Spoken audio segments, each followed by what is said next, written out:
Banana, boop, boo, boo, doo, doo. Banana, doop, ba, doop, beep. Banana, boop, ba, doo, doo, doo. Ba, doo, doo, doo, doo,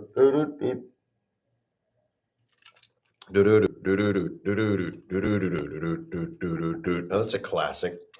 That's from the old days of YouTubeizing. YouTubeizing. I don't think we should say YouTube anymore. Just say Youbes. Saves us one syllable every time we say YouTube. And over the course of the next few years, you will have saved approximately 3 minutes of your life. Doot, doot, doot, doot.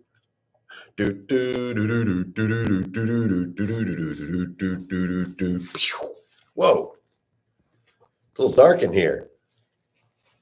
But is it too dark? I don't know. Here, look, I have a control right here.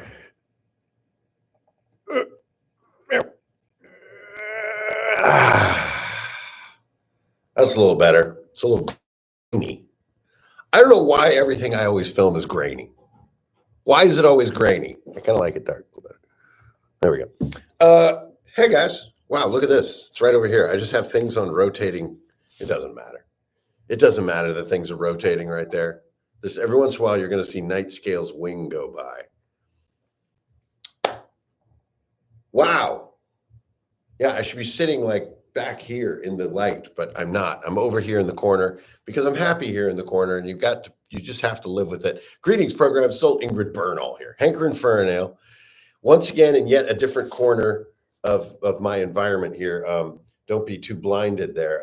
As you can see, the Morat, the book that everybody has come to like so much, is right here with me in the octagon.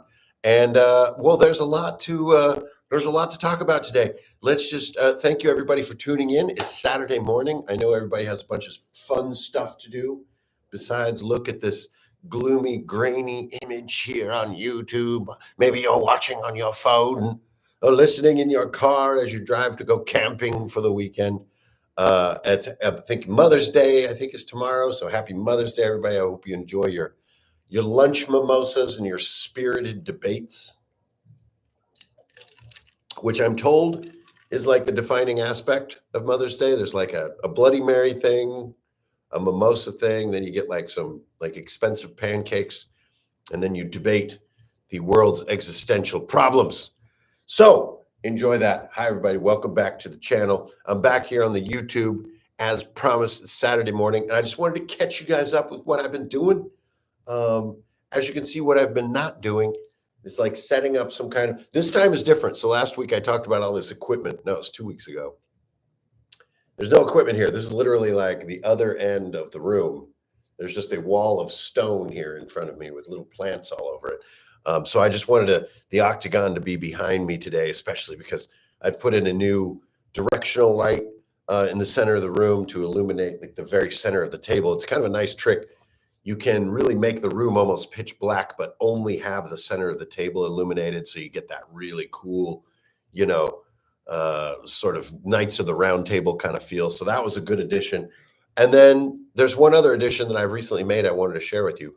So before I get into everything else, sort of the news aspect of what I do, check this thing out. This is my new, I guess you would call it a lectern, but check it out. Over here. So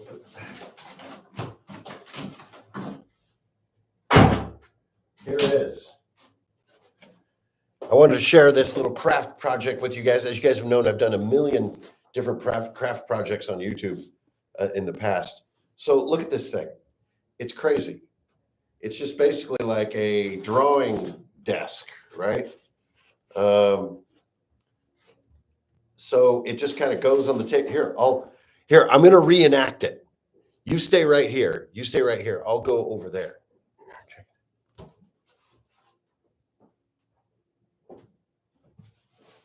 Boom. Put it like that. Here you are.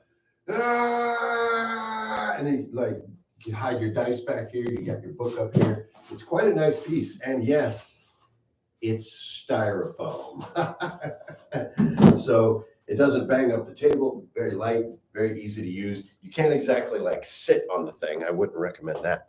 But anyways, It's super easy. They're really easy to make. Just get out your hot cutter and just kind of eyeball it and use your heavy duty, like your giant size glue gun. And then when you're done building the whole thing, I used like sharpened popsicle sticks, or skewers would work, to make like structural pins that go through everything. So it's like really quite strong. So it'll hold something as big as the Mora, or, you know, a couple, you know, your trifecta of books. If you're like me and you really sort of live out of ye old monster manual, you know, you can kind of place your monster manual right on top of it and it lives happily that way. So anyway, that's that little craft project. It was really funny because my wife was basically like, with me, styrofoam is like, is it cake? You know, you look at things that I make all around the shop and it's like, does that woodwork, or is that cake? Is that styrofoam? I like styrofoam. It's a great medium. You can really go fast with it. Here, come over here a little closer. Come over here a little closer. There you go. Get right on the edge there. This is night scale, by the way, that's rotating in the background. I just finished, and you can see some more pictures on Instagram, but first time I've really painted a miniature to the specs of the art of that character. I've never really done that before. That's not really my style, but I did it this way. So the purple with the gray, and then the kind of the white, like ghostly skull mask, turned out really fun. It's actually super fun to use like concept art as a painting guide. I don't know why I wasn't doing that before. I was just too willful. Okay, so anyway, hey, what's up? Yeah, so the first thing was the lectern. I wanted to share that with you guys, and a little bit of props to the Church of Doom.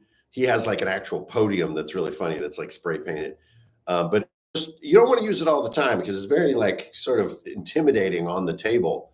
But for a special session, I'm trying to do something different every single session, which is kind of always my style. So if you do terrain one session, then you do index cards the next, then you do dry erase mat, then you do styrofoam terrain, then you do dwarven forge, then you go back to the mat, so on and so forth. You do one where you stand as a GM, you do one where you sit, you do one where it's really bright, one where it's dark, you know, aggressive music, soft music, so on and so on and so on. And just as your session after session after session, you just keep going. Just try to make it a little different every single time, and you know, keep the magic alive, as it were. So that's where that came from. I wouldn't use it every single time. It's very like ominous and like, I'm above you, yeah. But was easy and fun to make, and like so far has been a blast to use. Also, I wanted to play right out of the Mora. So I guess that transitions into our campaign catch-up segment of the live stream, which is we just played session 64. And for the first time, I played directly out of my giant book, like meaning I use this as my notes. So here are the notes for the session. And then on the previous page, what I really had open a lot of the time as we played through was our dungeon map for that adventure. So right here in ye old gigantic book. Yes, it's this big.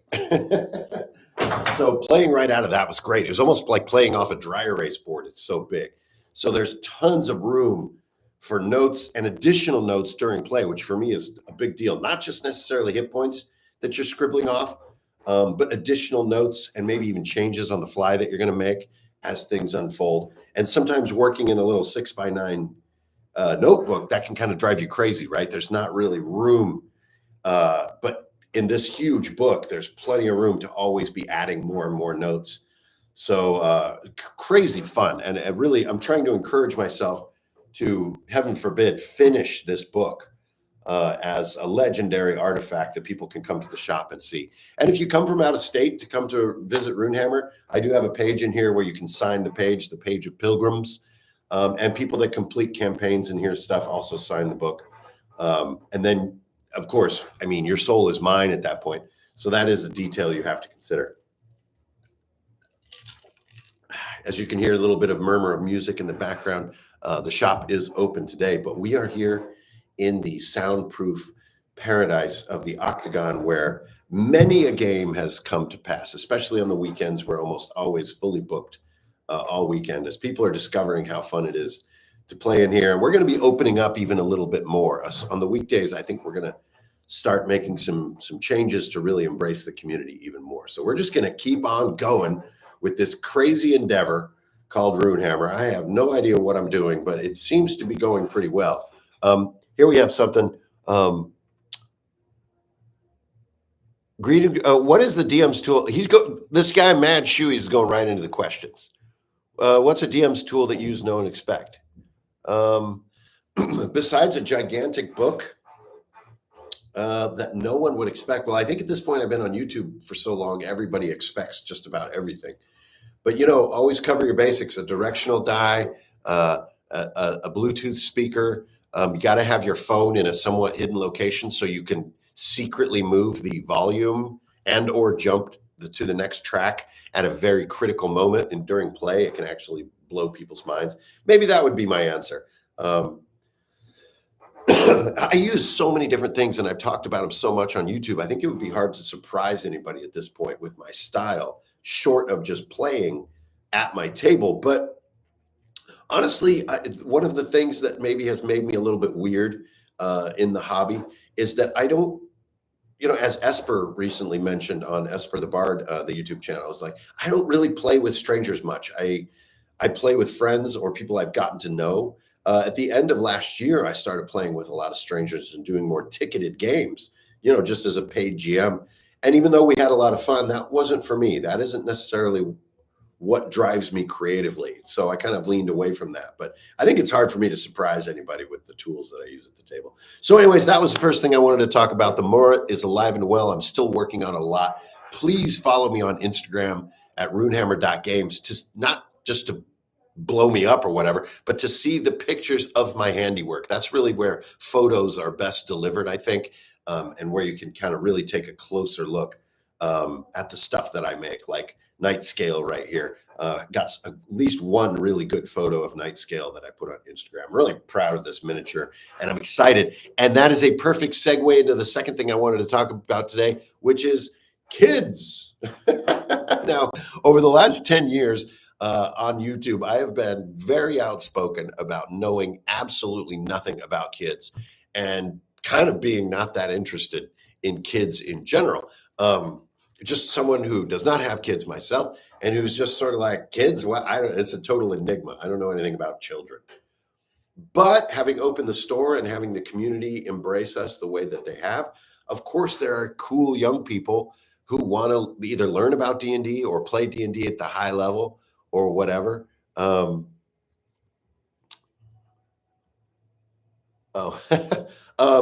so I have learned in the last 6 months a ton about playing with kids. They're currently on their tomorrow will be session 25 for my kids group. And right now they're playing in the vintage module, Forge of Fury. That's why I have Night Scale right here. Here we can put Night Scale back in your view. Like you can see right there, right? She's on her little turntable. There, now Night Scale is back there looking grim and tiny in your view. Anyway, so that's what they're playing right now, and it is blowing my mind and really giving me an education and an appreciation, and I would consider them my friends, and that's kind of a big deal for me. So as part of that mind expansion, I have yesterday released on Patreon my new work, Venture Forward, which is my sort of answer of how it's more of a method than it is an RPG in itself, how to play D&D with kids. And it isn't sort of reductive. I don't think anybody really believes that anymore, that you need to make like a ninny version of D&D. Kids are highly sophisticated in their understanding of D&D. So it's much more about some practical approaches and assets, which are totally included in Venture Forward in the form of cards, that really help to bring the kid into the precise play of D&D. One of the things that I learned about kids is that they're great at many aspects of what role-playing is about. But when it comes to record keeping, they're the worst. They are not very good at it. It's kind of chaotic, right? And this is where like cards and other simplified kind of writing practices and stuff can really help to keep everybody honest and accurate at the table, which is an important part of the sort of the math rock aspect of D&D. So if you're a patron, jump over to the Runehammer Patreon and get your digital copy of Venture Forward right now, which you can print on. Print it on cardstock, and you can cut all the cards out. It comes with a ton of character art, a ton of equipment art, and some monsters, and an adventure. A whole dungeon adventure is in the first issue, and I'd like to do a lot more of these as I go ahead. So go over there and grab it. For everybody else, the print edition, which will be on spiral bound, will be coming to the Runehammer shop, and will be coming here to Runehammer in Philly very soon. So we're going to get the proof here in a couple days. So super exciting there. So to my Sparrows Guild kids, you guys are dope. But it's just a wild change for me to go from really knowing nothing and having no opinion about role playing with young people to, I feel like, knowing quite a bit. 25 sessions is no slouch. And we basically have only missed any session, any weekend session for like a holiday. I mean, these guys have been steady rocking week after week. You know, adults, I'm going to have to say the glove has been tossed as far as the priority to enjoy the hobby.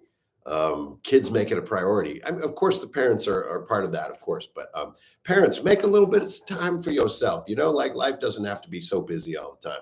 Make a little bit of time for yourself. Enjoy the hobby. Don't play this, you know, scheduling is the final boss of D&D. Let's put that behind us and be more like these kids who show up every single week to play with their whole brain. So props to them. So that's just something I wanted to update everybody on. And it's another example of just how times change. You know, like I talked a lot about like kids. What? I don't know. But then here I am on the other side of this crossing of the Rubicon, if you will, enjoying that newfound knowledge. So things do change. Your opinions change, and everything comes in a rhythm. What you don't do becomes more interesting, and what you do a lot of becomes less interesting, whether you're on this side or that of a coin. And that's how the invisible hand, as an economist would say, continues to move in human culture. So anyway, that got a little crazy. I think everybody's throwing up some generalizations about kids. I don't necessarily want to get into generalizations about what they do and don't do, because they're just as diverse as adults. But this is a little bit more about just me learning some practical approaches to playing with kids and making it accurate and honest and keeping it going and making the narrative work and what sticks and what doesn't, stuff like that. So anyway, you can decide for yourself if it's a worthwhile piece. By me, I think it's 44 pages. Each issue will be probably the same page count as I'm known to do. So that's that piece. As far as campaign catch up, wow, my guys played session 64 on Thursday night. My main group, the Skull Seekers, they are on a long, arduous journey north through Greyhawk, eventually penetrating the Desert of Black Ice, which is the old barrier where Greyhawk ended, but is the south border of Blackmoor, Dave Arneson's world, which eventually became the North Holds, which is the world that's in my Crown and Skull books. And so they have not only crossed Greyhawk, they are now crossing into the North Hold. So like this is like a true odyssey of the both vintage and contemporary D&D worlds that I've played in for so many years. And to see them make a land journey this way has been insane. So they've been trying to get under this glacier to find Melter, which is this legendary sort of flaming sword, and Asurian, the Tomb Watcher, who's one of the titanic dragons in our world, one of the ancient ones, the big ones, always glides over this glacier because she watches the tomb of Jormund, the hero who slew her uncle, Corthax, decades ago. And she froze his body when she found him, caught up with him, and for revenge didn't kill him, but froze him into eternal stasis, and then watches his tomb forever, like in eternal rage. And so anybody moving across the glacier is instantly destroyed by Asurian.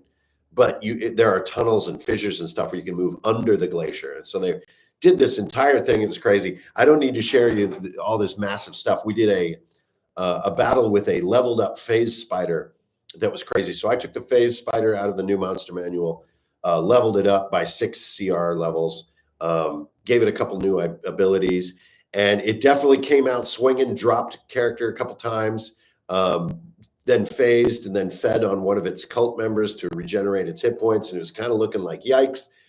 But our barbarian, who is notorious for having bad dice for rolling 2s and 3s all the time. I don't know what happened, what kind of cosmic forces were in play, but he came out swinging so hard. We have a rule, a homebrew feat, that if you're rolling a d12 for damage and it comes out 10 or higher, it explodes, right? So there's another attack. It's not traditional explosion, which is just more damage. You have to make another attack. So it's slightly nerfed in that way. But I don't know why, but these dice, both the hit, the attack, the 2-hit, I mean, this phase spider got an AC 18. I think, he's a barbarian with all the right proficiency. So he's like +6 to hit, but that's still no guarantee. But he's just coming out swinging every single time. 16, 18, 17, 16, 19. It was insane. And it just kept going. And then the damage dice kept popping over 10. It kept going. And we had a one-hit.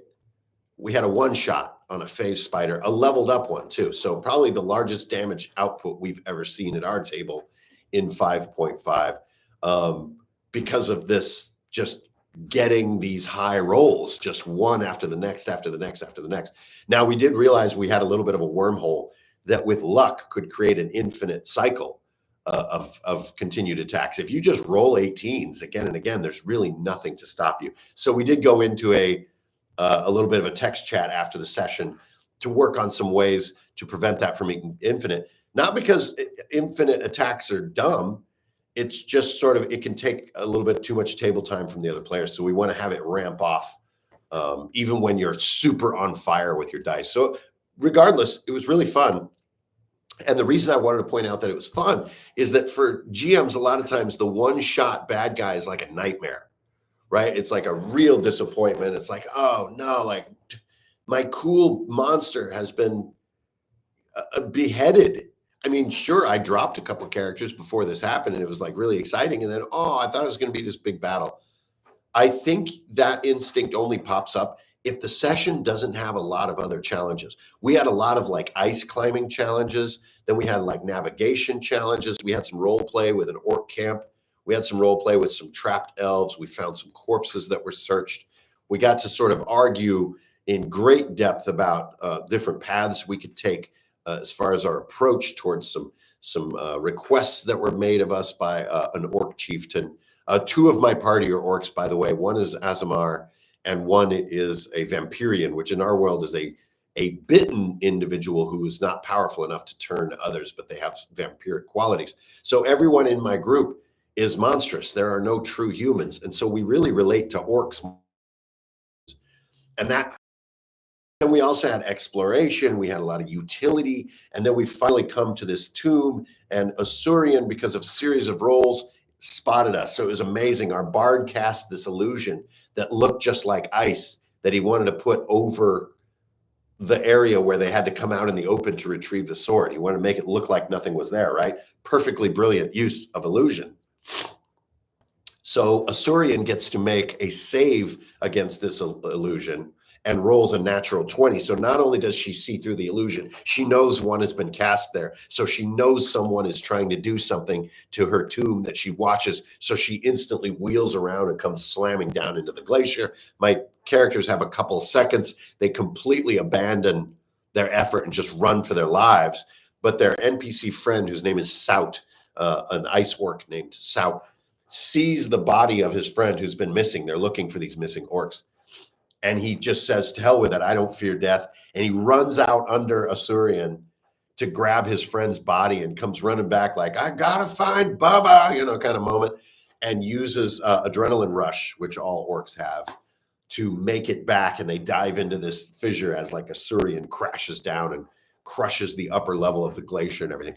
So, and then, of course, there were some other, tidbits here and there, some shaving a haircut ending and everything. But the reason I wanted to talk about it is that sometimes that fast battle where your players just get lucky. I mean, that's all it really is. It isn't really because the way you design your game or this class is broken or anything like that. Don't beat yourself up with that. Sometimes players just roll like absolute monsters. It's like 18, 19, 20, 17, 16. You're just like bang, bang, bang, bang. This is crazy. And then the damage dice are coming in maximum, maximum, maximum. It happens, and they have a great time with it. So don't snuffleupagus their good time by being a little bit bummed out that you as the GM are getting shellacked. They get owned often enough. And if your adventure has a lot of diverse challenges in it and diverse usage of different stats and different utility items and exploration and role play and all this kind of good stuff, this diversity, having a battle go a little bit fast and be a little bit like, whoa, that was nuts, can actually fit great into the night. You know, not everybody wants to spend 2-3 hours fighting a phase spider who keeps using phase to escape them pinning it down, right? Which is kind of the design of the creature, but not in this case. So anyway, just consider that, and hopefully that could help give you some guidance on the sessions that you have to come. I mean, for me, I can't really plan them that well. I have to be a little more reactive than planning oriented, but I still do tons of planning. I mean, I am deep in this hobby. I mentioned it in my blog about a week ago or so, but the idea of making prep more efficient and using less time to me is crazy talk.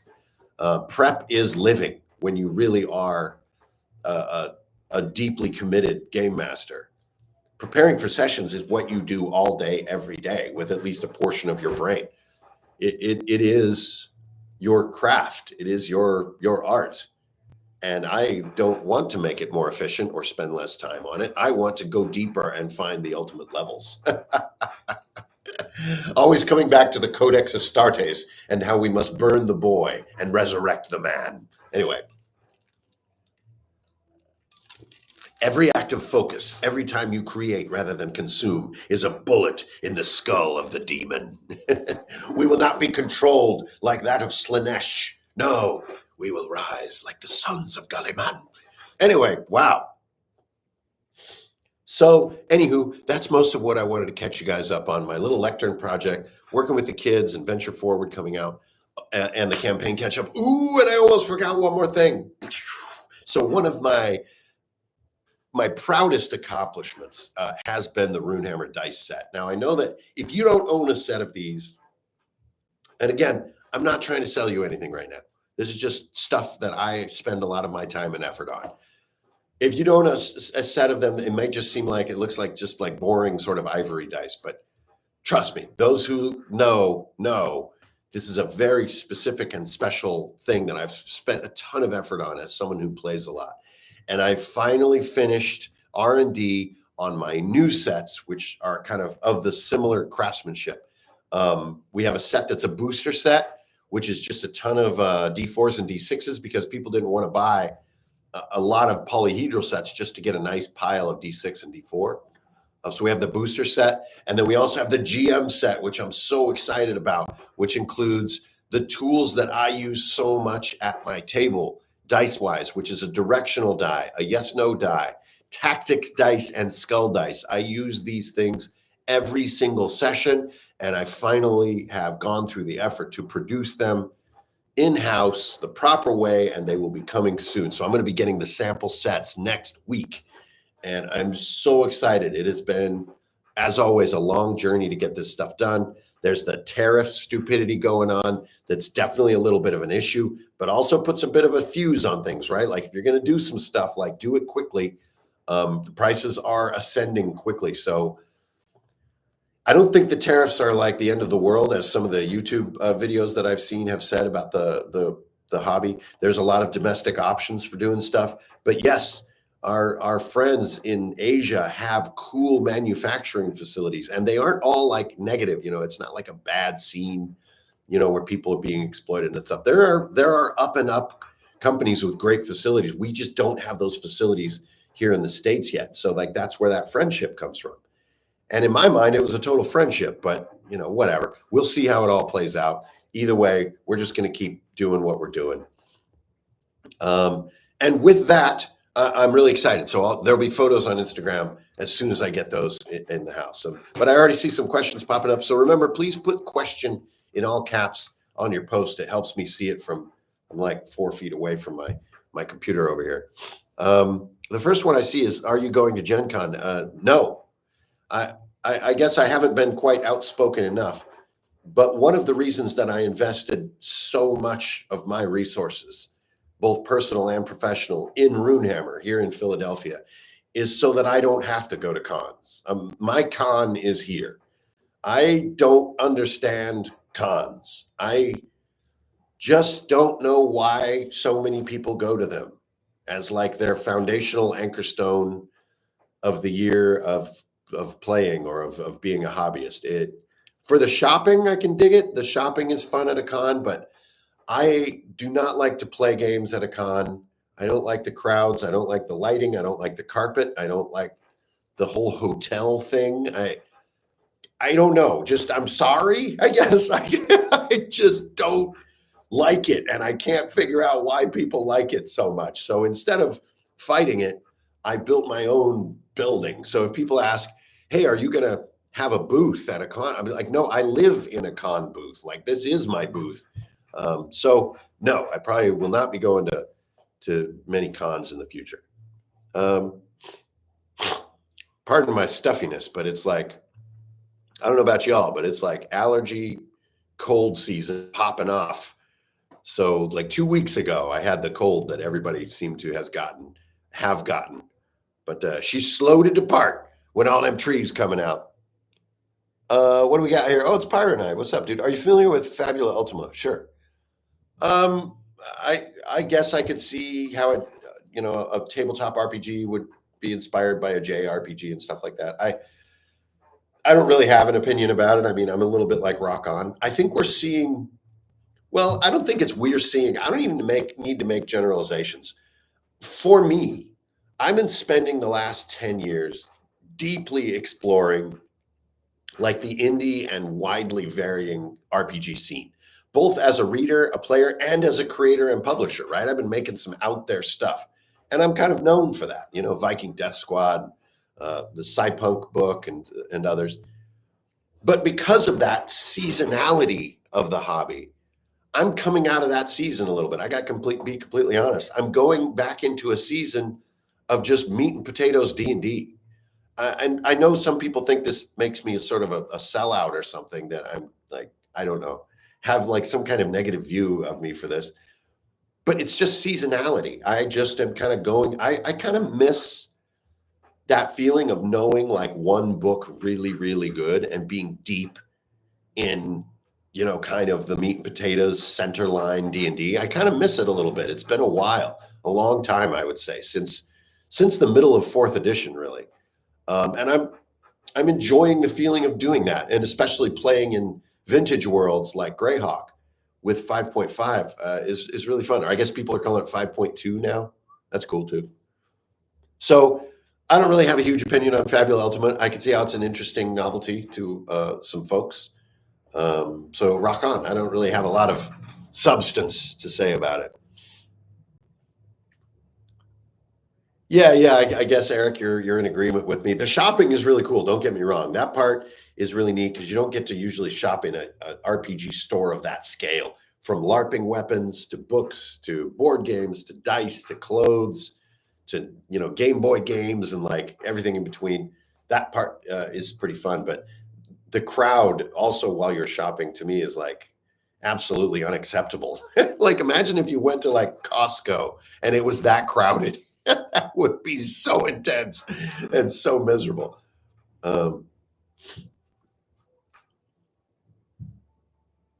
Yeah, and you find a lot of indie stuff at cons too. Sure. Hey, thanks, Mapronomicon. Haven't seen that username in a while. Good to see you there. Yeah, and you know what? Also, no shade on con people. Absolutely no shade.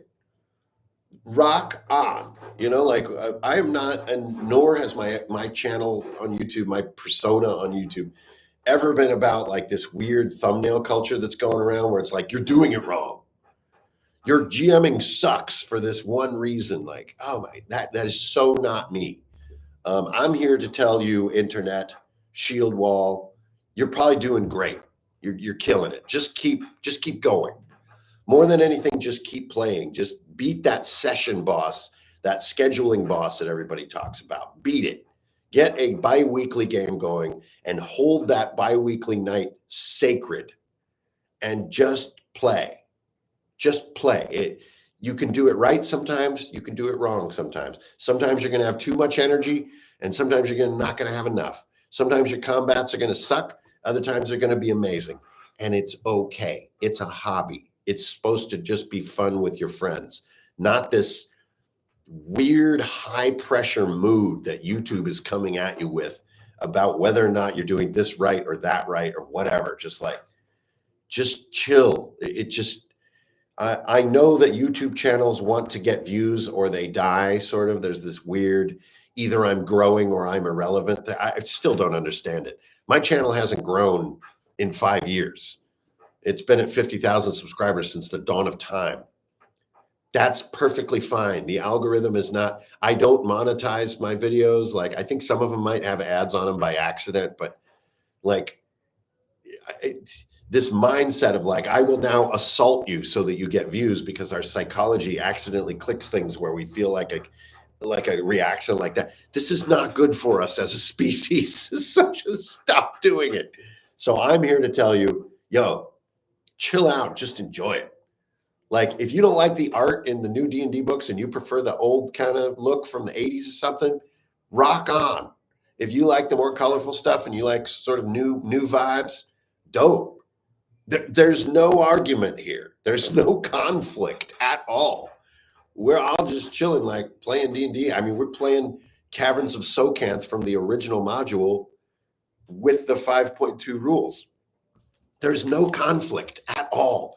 Like, despite every single post on Twitter these days, which Twitter seems obsessed with putting down D&D in its new form and saying how the old days should be worshipped. The old days should be worshipped. They were awesome, but so are the new days. They're friends. It's the same continuous experience. Wow. Anyway, got a little fired up on that one. But yeah. Oh, look, there's one. It's Tater. What new item, book, game on your store shelves and most excited to show customers? Well, often odd and rare and hard to find things are kind of one of the more exciting, treasures for the purveyor of goods, right? In any shopkeeping experience.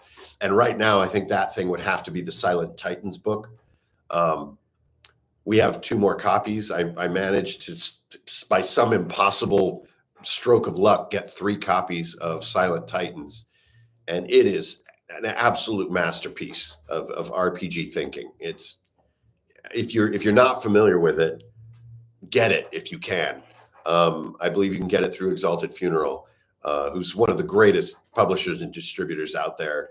My man Beckett, what's up? Props to you. All orcs are free, my brother. But yeah, Silent Titan's amazing. You got to check it out. I don't even know what else to say. I don't even want to talk about it. Just trust me on this one. Check it out.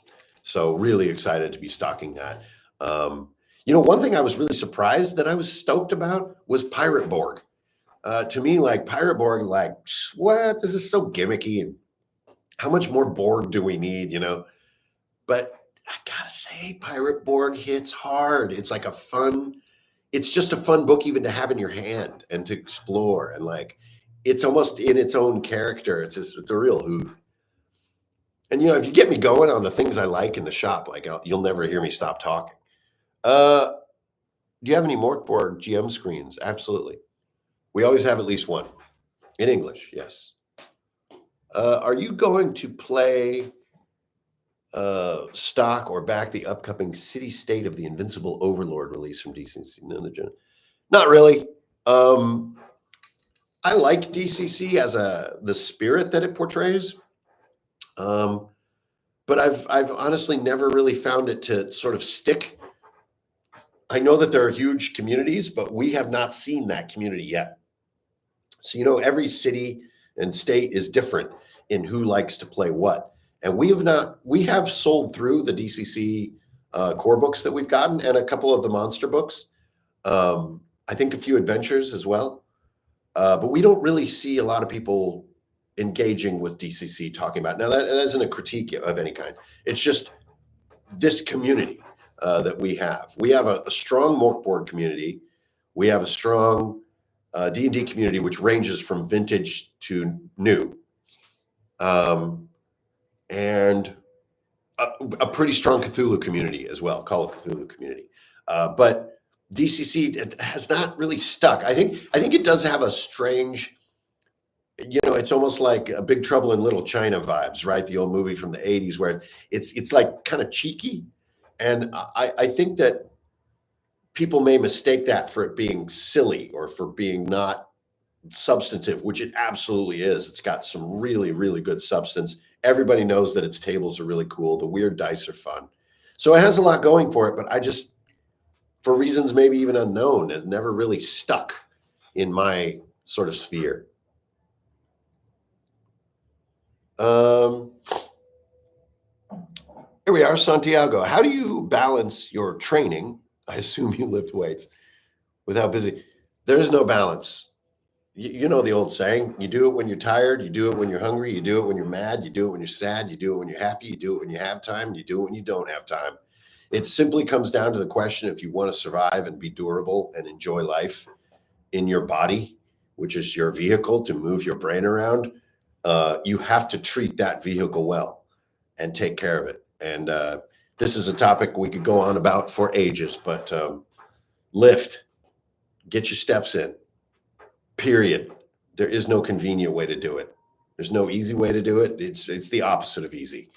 So lift heavy, walk a lot, drink a ton of water, have your beet juice and all that good stuff. Like durability and longevity are the number one hobby, and everything else comes after that hobby. It's that simple. Take care of yourself so you can be happy. Be in good shape so that you live a long time, so you can love your family and your friends and have a good time.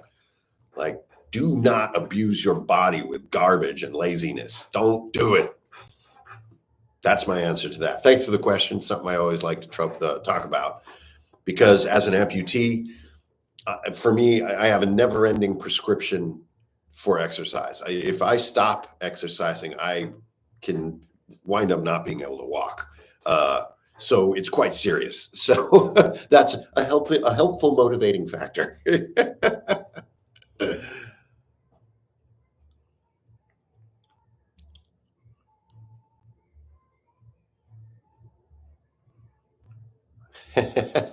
What does it say as in how many times per week?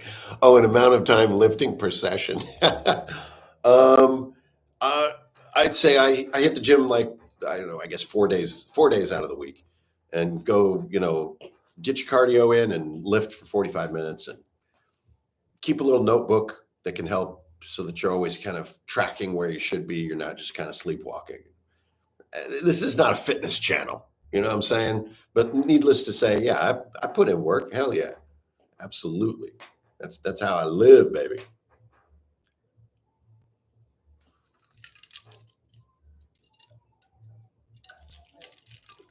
Well, I hope you guys don't mind the grainy camera. It is a little dim in here, but that's kind of how I like it. So I have summoned a few experts. He'll be coming in tomorrow to help me set up some kind of a high-end streaming system that is stupid proof, because I'm a total idiot.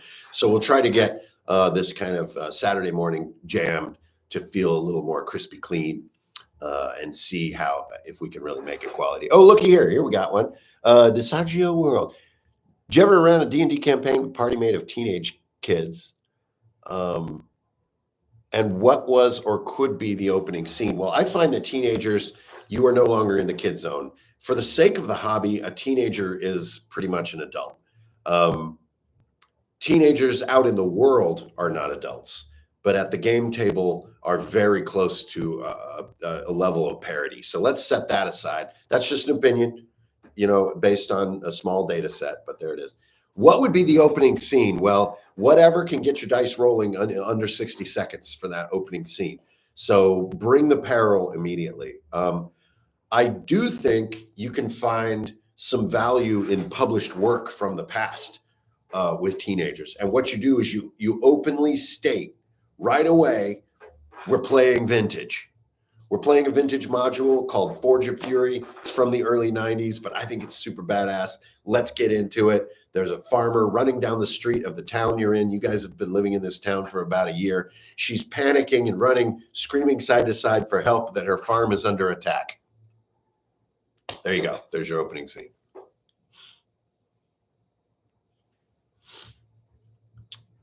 What do we got here? Which Tarkir clan do you resonate with? Oh, Pyronide. I have been absolutely abstaining from learning anything about Tarkir or looking at anything on the internet because I'm so excited. A week from yesterday, so May 16th, here in the shop, we're having our first draft event, which is like crazy to me. I don't know anything about this stuff, but we're doing an all Tarkir draft, and we have all the boxes in the back of the shop, which are unopened for the draft event. So I don't want to know anything. I want it to all be completely fresh and experience the Dragonstorm for myself at the draft. So I'm quite excited. So I can't give you an answer to that, but it's so weird to be sitting and playing Commander with people and having a good time after 20 years, not only of not playing Magic, but basically thinking, that is not for me. It got so weird and everyone's so intense with it. And there's too many people. It's too mainstream, or like those people always look at me funny, or like I don't belong or whatever. But I just got my Karlov pre-con. I changed out the commander, added a couple land, threw out the cards I didn't really understand, maybe 5 of them, sat down. Everybody reads the cards when they come out together at the table. I even got one win on the first night. So I played 5 rounds of Commander now. So Magic is great. There's just nothing to dislike about it. It's just so weird. For so long, I was like, ew. But I'm happy to say I'm no longer in that season. I'm moving into a season of being like, oh yeah, I'll definitely fuck with Magic on Friday night. Absolutely. How do you balance combat encounters in a game? You don't.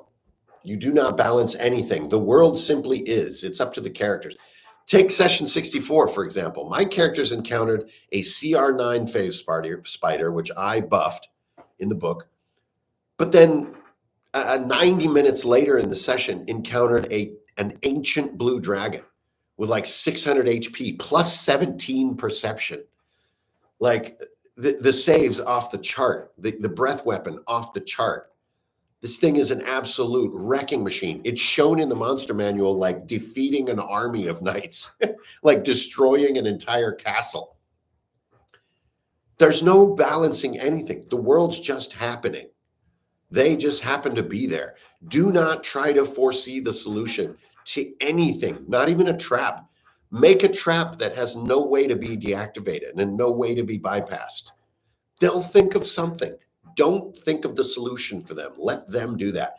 And I'll tell you, playing the DM game of guess what I'm thinking, which is what you're describing. Like if something is balanced or there is a prescribed solution, you're not playing anymore. You're just playing guess what I'm thinking, which is the worst game. I'm thinking of a number, guys. Oh my gosh, it's the worst.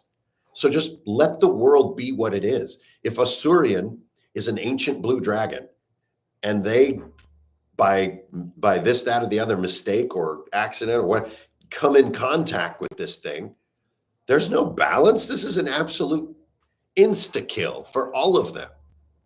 One lair action would murder all of them. I wouldn't even have to do anything. I wouldn't have to roll a die. I would just lair action them to death.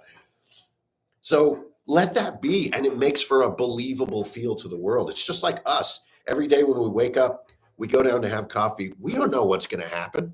That's why people cringe when they open their mailboxes. You don't know what's in there. You know, the world isn't balanced to us, and it shouldn't be balanced to players either. Okay, we got about 10 minutes left. Has playing Magic given you any inspiration for running games?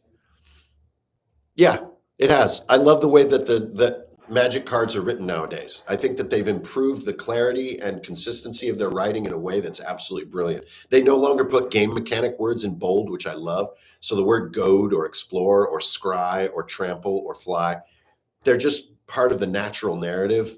It's so well written. I really like it. I missed one up here, which is what have you found the most valuable thing from 5.5 and the least useful?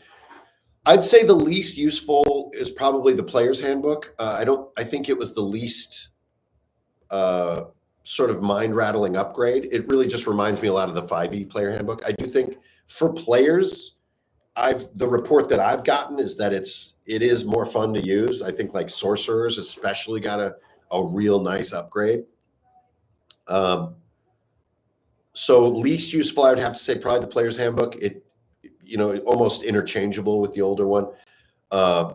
Best monster manual, hands down. The Dungeon Master's Guide is shockingly useful now, which is bizarre. I never use the Dungeon Master's Guide, and we've already had it come out and sit openly at the table at least 6 times, both for treasure tables, for siege engine stuff. And for adventure rolling. So we would do, if we have like a little sort of side task or something that I don't know anything about, rather than using kind of my own homebrew abilities, we roll on those fun little adventure tables that are quite generic, don't get me wrong, but they can just give you a little rabbit hole to go down. But all that aside, Monster Manual 5.2, best, absolute best Monster Manual. Sorry, there it is. I'm going to say it. I think it is my favorite Monster Manual. Hey, I love me some Fiend Folio. Don't get me wrong. I love me some AD&D, straight up, all day. I love enemy rosters, like in the old modules, like in SoCanth and many others, in the Gygax modules. The roster concept, brilliant. Don't get me wrong, but these things are not enemies. They are friends. The roster and the newest Monster Manual are friends. And if you create in your mind a conflict between these things, I'm sorry to say, you're missing out. Like, sort of, there is this OSR kind of grognard movement, right? That's like dissing so hard on D&D, and they are real. It's like peanut butter and salt. It's like birthday cake and sprinkles, man. These things go together good. Vintage and new go together really, really good. Anyway, you're getting me excited again. You tweaked some rules. I did, but then I threw most of the tweaks out. Correct. Yeah, one of the things that we did, we discarded proficiency. In the beginning, everybody's always asking about proficiency. What's this? What's that? What I thought to be the teaching barrier, the memory barrier to utilizing proficiency, especially in skills or in weapon types, not a barrier. My players totally adapted. We're not getting those constant questions about proficiency. We brought it right back into the game, and it helps people specialize a little bit more and escalates the whole game up a couple of points. It's fun having armor classes of 25 on monsters. That's why Pathfinder does it. It's a cool feeling when the die only goes to 20 and the armor class is higher than that. And that's one of the things that some of this extra math pushes you toward a little bit. Yes, in the OSR, it's super cool. An armor class of 14 can be totally intimidating. That's also cool. That kind of low math style of play is fun. But it's also fun to go up against something. This guy has a huge iron shield, puts it in front of him, and he instantly gains D10 armor class. You roll a 10. Oh, crap, that just took him to 26. And then how players work with that. Boom. So, yeah, we did toss a lot of our mods, and we've just been playing as written because I think it's just a little bit better. How's the Shadow Dark book going? I don't know what that means. Chipping out, on the fiction front. Hunter, no, I released the entire Shadow Dark novel on my Patreon because I am not going to finish it. The narrative did not feel useful to me in the scope of the hobby. I don't know if this is widely known, but half or more of everything, probably more than that creative people make, they don't finish. And it doesn't quite resonate the way that they wanted to. And in many cases, what you do is you just don't mention it. You just don't talk about it because it can feel like a failure. But I like to release my unfinished work and also to talk about my dead ends and my failures. And I think it humanizes me a little bit. And the Shadow Dark novel was one of these cases. I got almost 30,000 words into this novel with these multiple characters and multiple vectors and all this craziness. And there's some really fun moments in what I wrote, but I'm not going to be finishing it. It just didn't feel like something that the hobby needs.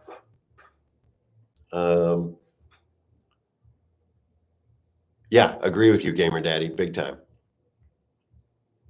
Yeah, and RPG Grandma, I'm not even talking about being a snob. There's no name calling about that.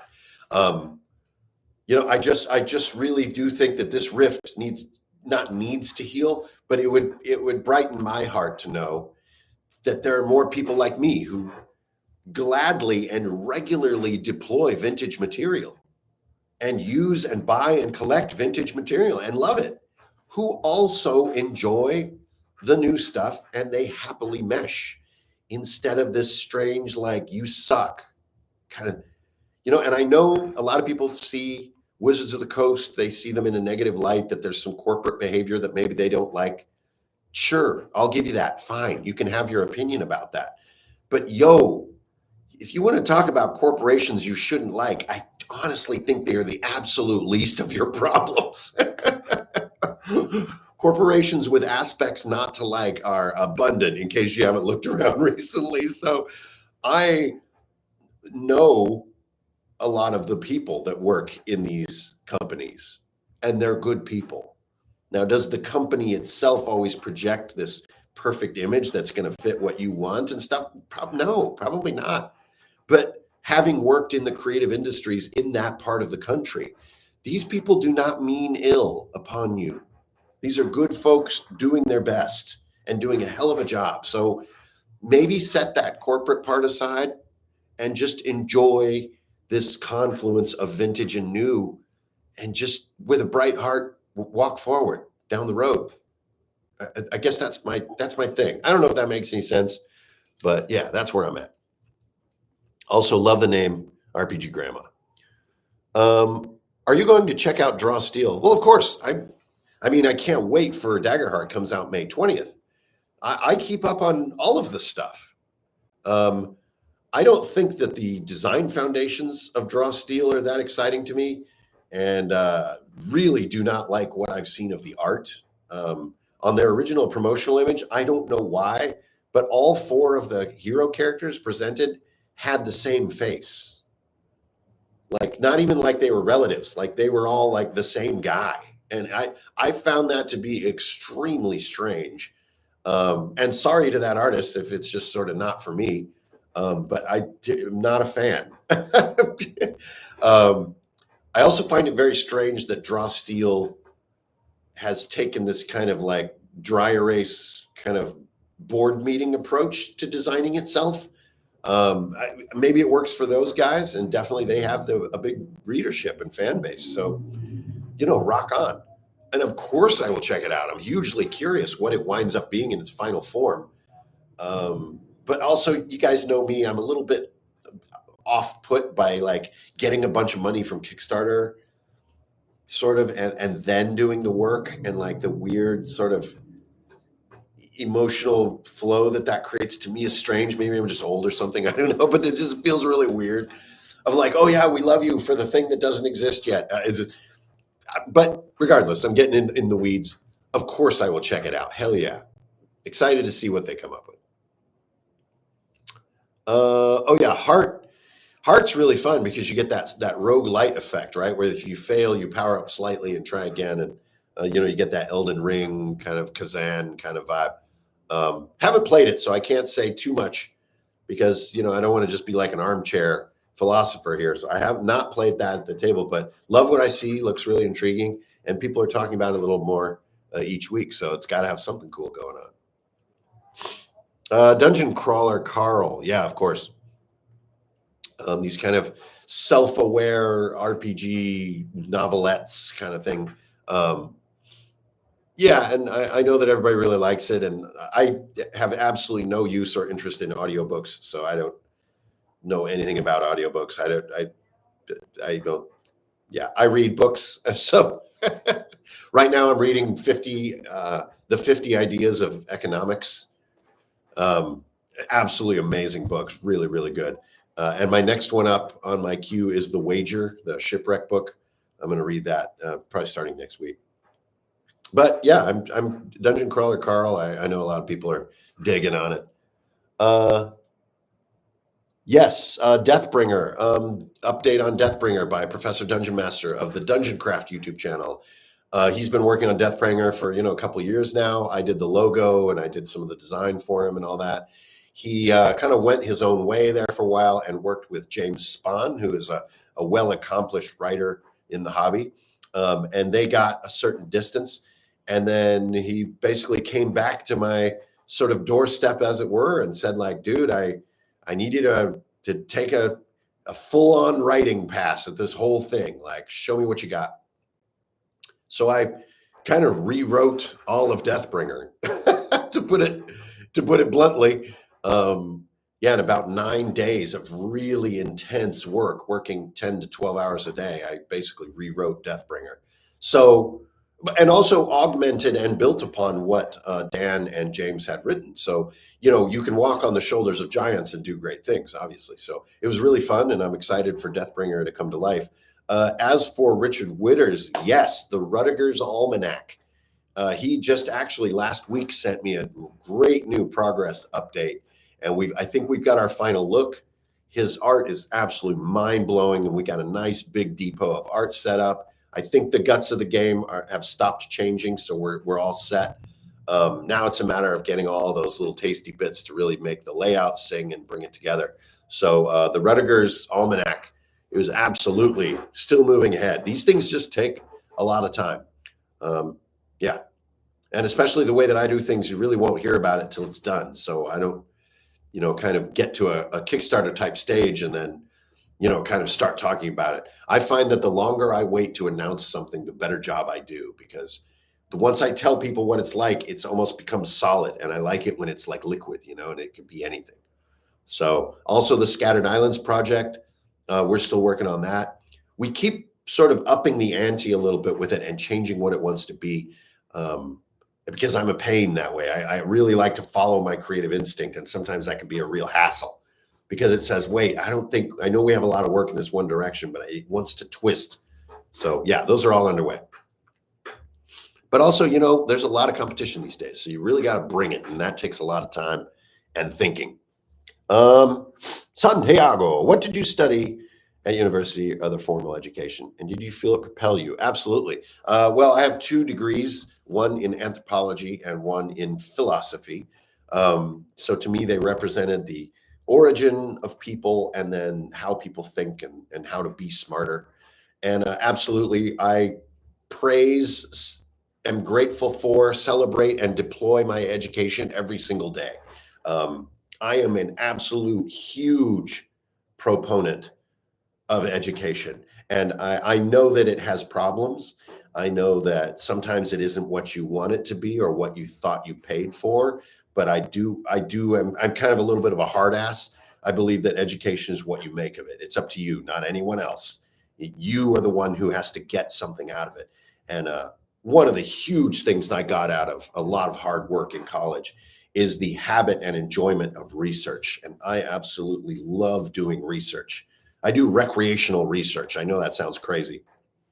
I know Robert Eggers, the creator of Northmen and of the new Nosferatu movie. He's also a sort of, widely known deep researcher, not because he sort of has to, but because he just enjoys the process of learning and having your own tools to teach yourself and to learn new things, how to research, take notes, and actually make things stick and retain. That is an infinitely valuable skill, regardless of the topic focus that you may have in college. And so, like, if you go to college or you're thinking about it or whatever, I strongly recommend like sponging it so hard, like really learning. Do not use things that do any work for you. Do everything the hard way. Like push the muscles of your mind and then like continue to learn new things throughout life. Take classes, entertain new career paths, try things, go train with masters, go on trips to learn things, not just to lay around. Like I am a huge proponent of deep learning. Like it's absolutely invaluable in every aspect of life. What is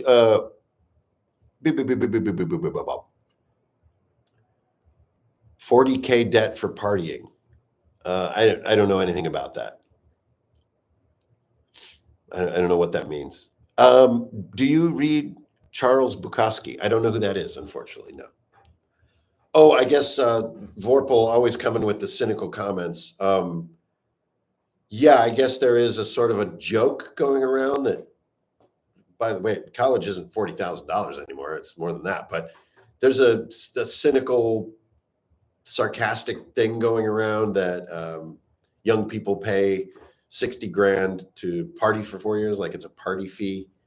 And then they come out and somehow that's, I don't know anything about that. I don't know anything about that. I guess some people do that. Sure. I find no constructive reason to focus on people doing that. That just sounds like a waste of time and money. I don't know. It's a bit of a contrarian kind of a viewpoint, I guess, which I think contrarian viewpoints are a big part of why the United States has gotten into the intellectual kind of hole that we're in right now, is the contrarian kind of devil's advocate kind of sarcasm has gone way too far. And I think maybe some people have forgotten it's just cool to be nerdy and enthusiastic and honest and forthright and work hard, learn hard shit, take your own notes with your own pen in your own hand. You know what I mean? Like, instead of kind of sarcastically pointing out like the negative case.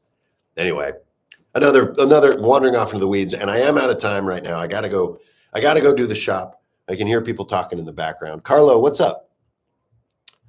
When you made your RPG systems, did I start with lore, flavor, setting, mechanics? What was your process? Man, that's a huge question that could easily take an hour to get into. But the short answer would be I just chase cars creatively. If something sounds fun, I do it. I work on it.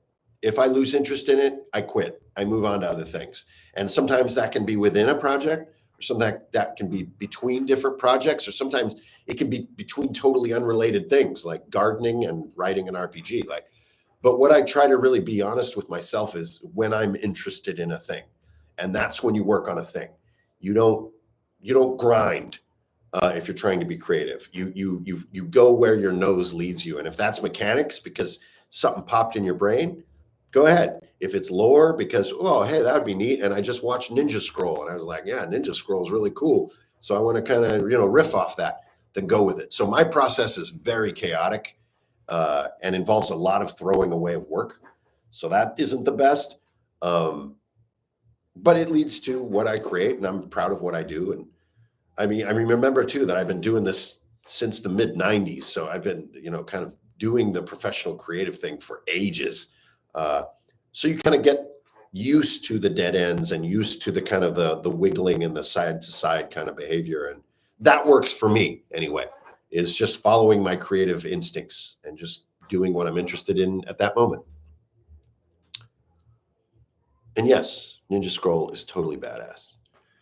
And I think with that, I am out of time and I've got to run, you guys. So have a great weekend. Thanks for tuning in. I don't know, what was that, 80, 90 of you or something like that. Always good to see you guys. Check it out. It's a little peace fish. Anyway, build yourself a lectern. Maybe try an RPG with some kids. Get yourself that 5.2 monster manual, will you? Because it's a gem. All right. And I will come back. You see me next Saturday, I think. Right here, same bat time, same bat channel. Hopefully we'll have a new bat camera. Maybe we'll go out in the sun or something next week. I don't know. You guys have a great week. Keep it real. Don't steal. You always get a deal. Strength, honor, beer, all those good things. Remember, get out there and do something nice for somebody. Say something nice. If every single one of us did it, the world would be an amazing place. So just go out there and do a little something cute and friendly for somebody that you care about, all right? And we're going to make this world just a tiny bit more better than it used to be. All right, you guys, I got to go do my job, I guess. I'm out of here. Peace. Boom, boom, boom, boom, boom. Napkin on the camera. Boom, boom, boom, boom, boom. Napkin on the camera. Boom, boom, boom, boom, boom. Godzilla versus Gamera. Boom. Boom, boom, boom, boom. Napkin on the camera.